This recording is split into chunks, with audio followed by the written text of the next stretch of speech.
Make your bed on the way out. Make your bed on the way out. Successful people always keep their house clean and make their bed. Also, Stay Hard by David Goggins is a really good motivational book on Audible. All right. That sounds like a porn book to me. I don't know. Hard.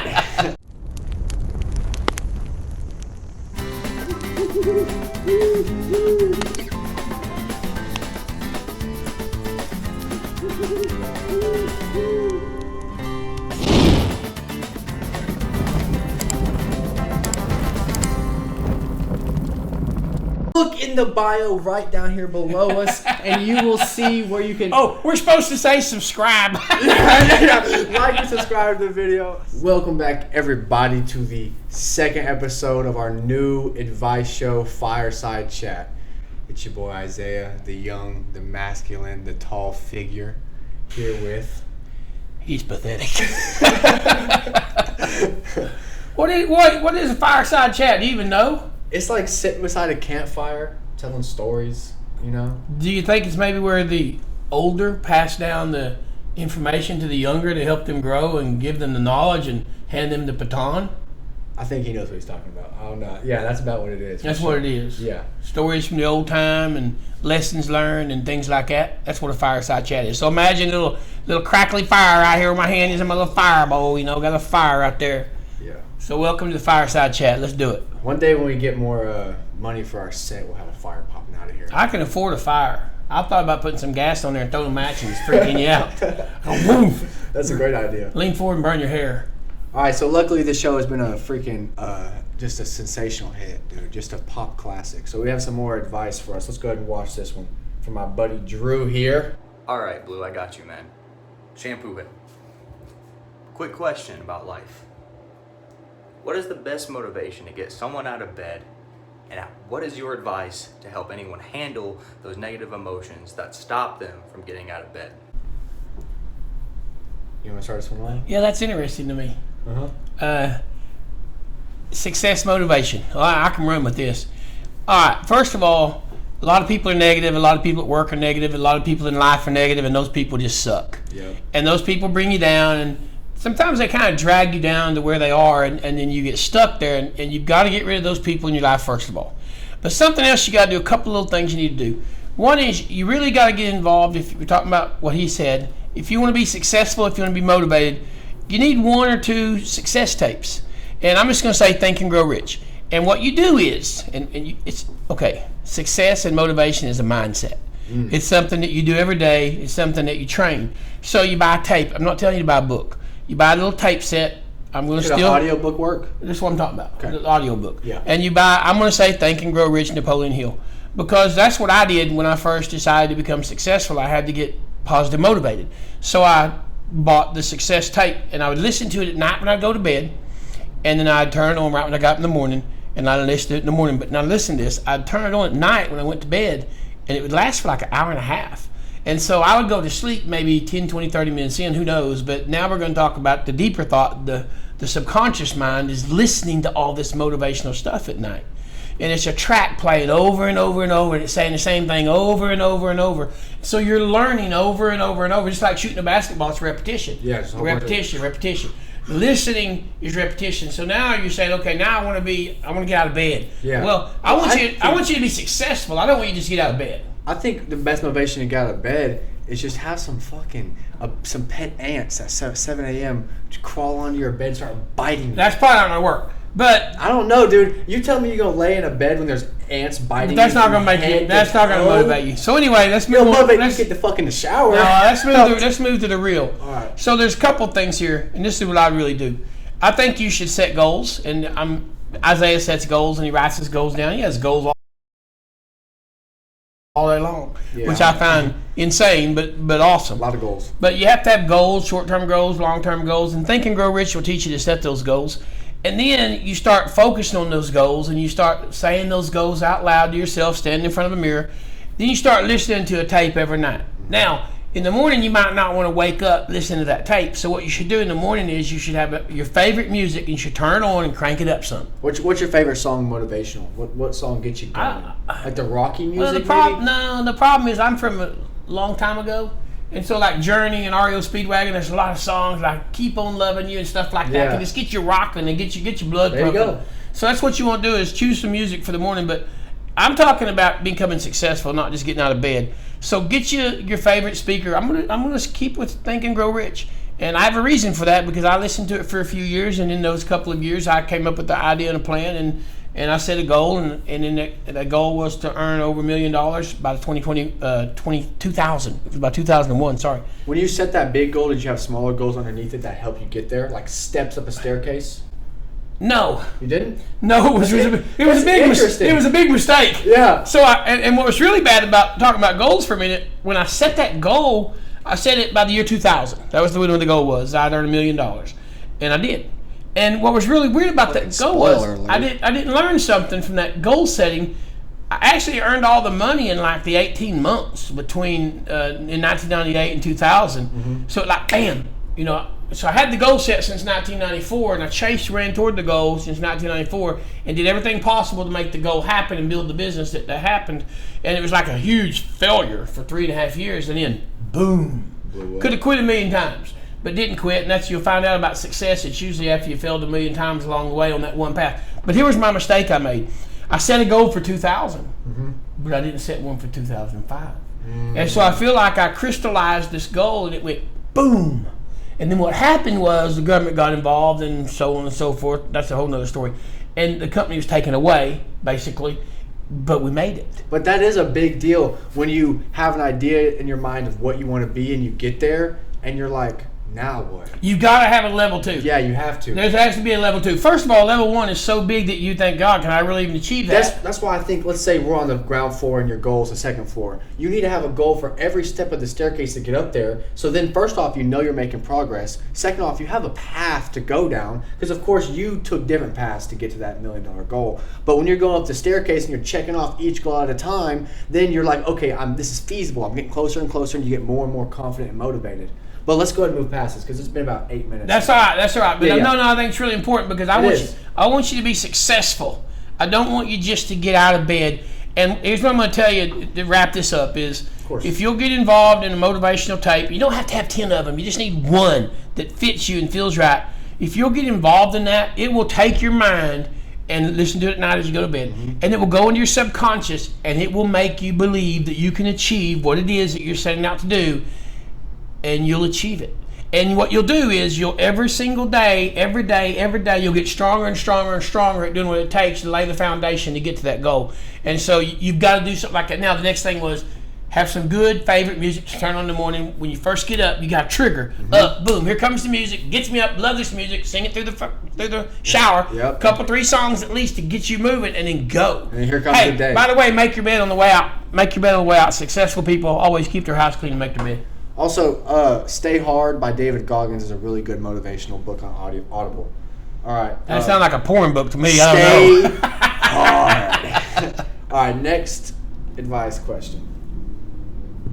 What's your best piece of advice for schooler getting ready to graduate high school and going to college? Like, what do you need to make sure you plan for, and do you need to get a job right away, or how do you deal with all that and still chase your dreams through all of that So stuff? I know this guy. He's going to school for basketball. He just wants to know the transition between high school and college. What is your advice on that transition?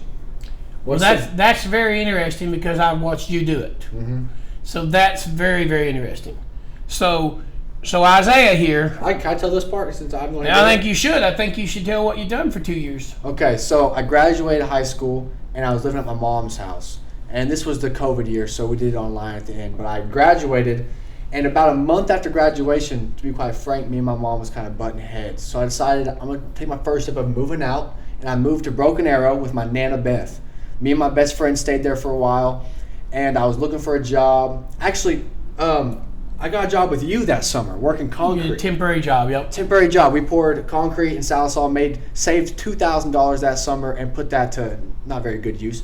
But But that was a good savings for your first summer. It was my first attempt at actually saving money, and it looked nice to have money saved Okay. up. Then a month after that, I got a job at Amazon and started my first classes at TCC, which is a community college. And I was taking 4 classes a semester, and I was working night shifts at Amazon. I worked there for about a year almost, and I knocked out all my classes, did very well in my classes, probably got a And C. lived in your own apartment. And yes, and in the middle of my first year of college, I moved out from my nana's. So here's what happened. This goes back to goal setting. It was December 2020, and we were making about $750 a week because of overtime at Amazon and the Christmas rush and all that stuff. We were literally the elves to Santa. And then I set a goal to save $2,500 that month, and I got to $2,200 and then spent $300 on a gold chain, which I do not regret whatsoever. And I used that money to move out in February. So now I went from my mom's to my nana's, and then I went from my nana's to actually moving out on my own. And I did all of this while going to school and passing all my classes. So my advice for you would be, if you're playing basketball, I would say if you're going to get a job, get a part-time job. Do not get a full-time job, because it's going to be very hard to juggle 3 things at once. Everybody can juggle 2. Is there a scholarship here? I'm not sure. That would be an important factor in this. Let's say no, because not everybody's going to have a scholarship. So Okay, let's go with no. everybody. So Okay. no. What do you think? I think that the way college is set up, since you are new going to college, you can almost do all of your college in 3 days a week. If you set your classes up right, you can do them Monday, Wednesday, and Friday. Mm-hmm. Or you could do like 2 or 3 classes Monday, Wednesday, and Friday, and do 1 class early Tuesday and Thursday. Leave yourself room to work Tuesday and Thursdays. Maybe you get a part-time job that works Tuesday, Thursdays, and maybe Sundays. Because I think you need money. Yeah. I think you don't need to be miserable. I don't know what your family situation is. I don't know what the financial backing is going to be. I don't know any of the situation that you're into. The Pell Grants and everything else, that'd be a whole good talk, is about going to college and Pell Grants and all the things you do. Definitely use the FAFSA and get the government money, because they'll give you, I would call it free money, but it's just straight from the government. You don't have to pay it back, and you can get up to about $6,500, which is very beneficial. Per year. Per year. And that's a big deal for depending on what kind of school you're going to, what it costs. But I can't really factor all that in. I just think that you're going to have to go get a job. You want to have money. You want to go on dates. You want to have a good time. You don't want to be that. You just don't want to be broke. You just really don't want to be broke in any part in your life. And the sooner you decide that you're going to live and be successful, and you're going to work, then you won't be broke, and your life will be much happier for you. Because believe me, it's a lot more fun to not be broke in life. And so, yes, I think you're going to have to get a job. I think you're going to be looking at about 25 hours a week, maybe 6 or 8 hours a day that you're going to work. Maybe only 20 hours, But do this. Look around, check online, find out who pays the best. I mean, you can do this or this, and it's the same thing, and make 14 or 9. So try to find out who pays the best. And right now, it seems like everybody's hiring, which is insane to me, that people aren't working and filling all these jobs. So definitely go check it out. See how you're going to live. Your arrangements. Are you going to be in a dorm? What's your cost going to be? Are your parents going to help? And where is your bottom line at? Your zero. Here's where I get to zero at. And then make yourself a little money so you can survive out there, and you can have a good time and enjoy your experience in college. Yeah, it'd be a lot more fun if somebody just financed the whole thing. That's what I was about to say. I think if you're good enough at basketball, bro, fuck a job, dude. Here's what you do. You get a couple different girls, all right? You hustle each girl. So on Monday, she takes you out, and you're like, hey, honey, you going to get this food for me, right? And she's like, oh, yeah, of course, you're a star. And then on Wednesday, we're going to this movie with the blonde head chick now. You're going to buy the movie, right? Because, I'm going to take you to the game for Friday. Of course. And then when Friday comes along, I don't know what to do. You're going to have 3 girls there. I'd say spread them out. Have one on the north end, east end, west end, and then make a loop when you go visit them. But all I'm saying is have the girls pay for your college. Bam. Not going to happen. All right, let's go to the next But wait a minute, because the guy was serious. He was. Go ahead and start checking right now. Get online and start finding out what the jobs are in that location where you're going. Start searching out for those jobs. You know your financial needs, and you got to cover them, but also you want a little spending money so you can enjoy your life. Do everything on campus. Hopefully you're going to stay in a dorm for a year or 2. If you're sports, basketball, they're going to give you all your food. Yep. That would be a dream come true. And if that were the case, you might only have to work about 12, 14 hours a week just to have $100, $125 a week spending money, which would be a lot better than zero. A lot better than zero. Okay, so just kind of plan it that way. But go ahead and get online and figure out who's hiring, who's doing what kind of jobs are in that town that you're going to, and go ahead and start getting yourself out there. Don't wait and come to college, and all of a sudden everyone comes to college and everyone's looking for a job. Mm-hmm. Go ahead and get that job found and get that's a good idea. that pre-hire date set. Yeah, during this Hey, summer, look I'm for a here job. for the good ideas. All right, but listen, I'm still the young stallion in this one. All right, so this kind of fits into your situation as too. So the next question is from Carson. It's a write-in question. What's your advice on overcoming something that will be uncomfortable? How do you push through? What do you think the benefits of being in uncomfortable situations do for you? So I would say going to college is not the necessarily comfortable thing because it's new. So my advice for uncomfortable situations is just embrace it. Embrace the good, embrace the bad, and make the best out of the situation. Because with every situation you're given, name a situation. If you're given that situation, you can make the best of it. Look at the pros, look at the cons, and focus on the pros. What was this question pertaining to? Well, he's moving out for the first time in his life. He's been living with his dad and mom for a long time. I think he's going to be a lot happier. Yeah. I don't think he's going to be uncomfortable. I think he's going to be nervous, but if he saved his money, because I know he's working. Mm-hmm. I'm going to tell you what I did. So, you always got to fall back on things you did.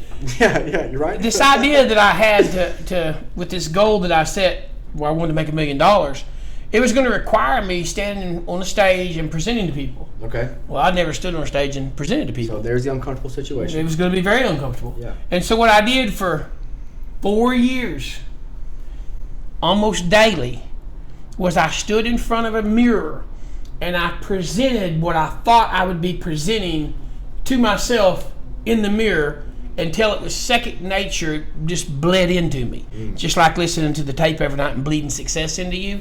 And so whatever this is that you're going to be uncomfortable at, just go do it. But what I want to tell everybody that's listening to this is embrace change. Yeah. Don't be one of those people that says, "Oh, I hate change. I hate change." So copying what I just said. Change. No, change is going to happen your whole life, every day, every week, every month. Yep. Changing women, changing girlfriend, changing job, changing life, changing focus, changing attention, changing your whole thing that you think you're going to do in life is going to be changing all the time. Still copying me. So look at, I guess I'm copying him. So No, look at change as awesome. Yeah. And challenging and fun and energetic, and just chase it.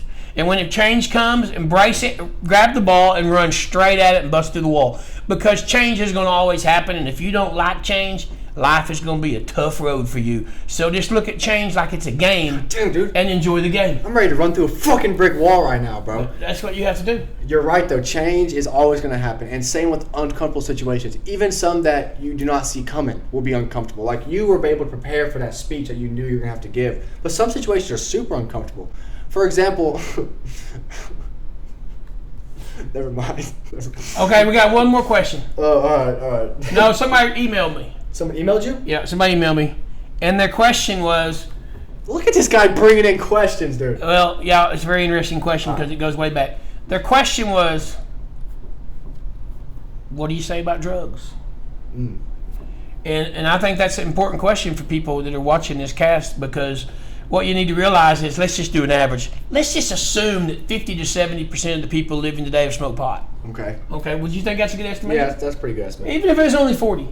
Now let's assume that 20 to 30% of the people have taken pills Okay. and are going to continue to take pills. Yeah. And hopefully not become addicts. They're going to I'm party. ready And to see where you're going with this. they're planning on doing this on the weekends. And let's just say that 20% of the people are going to do cocaine. Okay. Okay? Yeah. So am I supposed to say no to drugs? Am I supposed to tell you, no, say no to drugs? No, because you're going to do drugs. You're sitting here looking at this and you're going, I'm not going to do drugs. Congratulations. But the other ones are. Yeah. And so here's why I wanted to talk about drugs, because I'm very concerned about the fentanyl. I'm really concerned about the fentanyl. I'm from the 80s. I mean, my childhood, my teen were late 70s, early 80s. And there were drugs, and there was marijuana, and there was speed. There was these pills called bird eggs and a couple other little things, you know. Okay. And there's black mollies that came through in the late 70s that were kind of, I don't know, to get you really So far, I'm very scared of where this advice is going. But you're well, scared. this advice is going is that the world is scaring me. Yeah. And if you're going to be doing drugs, you need to do them, you need to be smart. And here's what I mean by that. You cannot be buying pills on the street. Because what's happened now is the Mexican cartel has sent all kinds of pills up into America, and they call them Xanax, and they call them Loratab, and they call them Oxycontin. This is where we show our advertisement of where you can get our drugs. No, but the problem is you can't be buying pills on the street anymore. If you're not, I'm not telling you should do drugs, but because you're going to, I'm going to tell you what you better do. You better make sure those are pharmaceutical drugs straight out of a bottle, or you better not buy them. Okay. Because what's happened is we're seeing on the news all across America where a teenager or a 20-year-old did their first pill and died. Well, I can promise you, Mom and Dad, that wasn't their first pill. but that pill shouldn't have killed them. Yeah. And so I'm warning you because I'm very concerned for you all at this age when you're 20, 25 years old, which is that experimental fun stage, which, believe me, I enjoyed it. We got about 60 seconds left. I don't give a damn about your clock. So wrap up this drug lecture, please. And this cocaine and stuff, you better know where this shit's coming from. Okay. Because you don't want to accidentally do a pill. It only takes like 2 particles of this fentanyl, and they're busting people with 20 pounds of it coming across the border. Be careful with your drugs. I'm not saying don't do them. I'm just saying be real careful. Probably smoking marijuana would be your best bet. Yeah, that's good advice. Just be careful because people are going to do some things, and you just got to be careful how you do it. The shit's cut wrong, brother. Man. Let's just talk like it is. And that is why we have a website where you can go and... What can you do with that website? Say no to drugs. Say no... Wait, what? No, I don't know. I thought you were preaching to say yes. But they're coming out of Canada. That's all I can tell you. So thank you guys for watching this episode of... Fireside Chat. Yes! Fireside Chat, baby. Dude, he saved me right there. We got our way out of that one. All right, so in the link below, you can leave a submission at my email or his email. We'll see which one we put down. Forget emails. Just ask us some questions. Let us give you some advice, and you'll get it from 2 different... Actually, we're 3 generations. I'm 2 generations above you.